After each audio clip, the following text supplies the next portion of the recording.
Bonjour à tous. Journée galère sur les rails. Le trafic ferroviaire est fortement perturbé aujourd'hui en Bourgogne-Franche-Comté, en cause un mouvement de grève d'ampleur à la SNCF.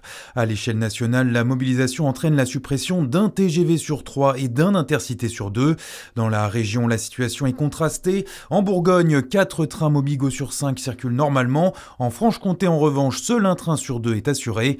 Dans le détail, un train sur 2 entre Besançon et La Chaux-de-Fonds, un train sur 2 maintenu entre Dole et Pontarlier. Un tiers des trains sont supprimés sur la liaison Dijon-Besançon.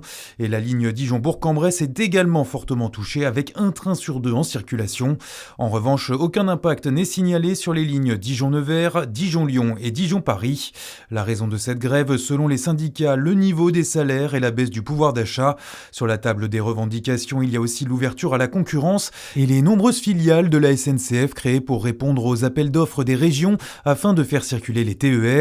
Mais le mal-être semble plus profond. Fabien Villedieu, secrétaire général Sudrail, alerte sur le nombre de suicides. Les gens pensent qu'à la SNCF, c'est plutôt tranquille, c'est le bien-être social et tout se passe bien. C'est exactement l'inverse. On avait vu ça à France Télécom en 2008.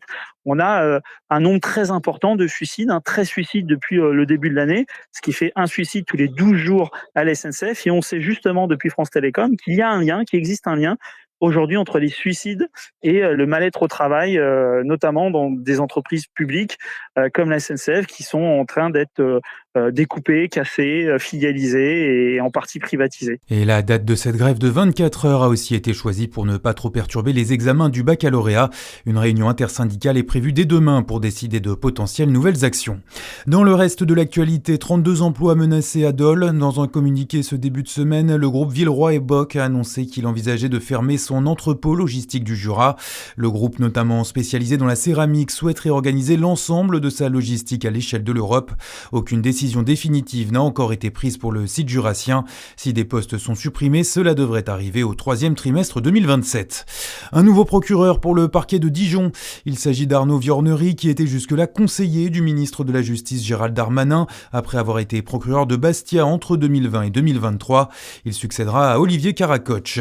Au tribunal, justement, cette condamnation, 5 ans de prison ferme pour un homicide routier à Savigny.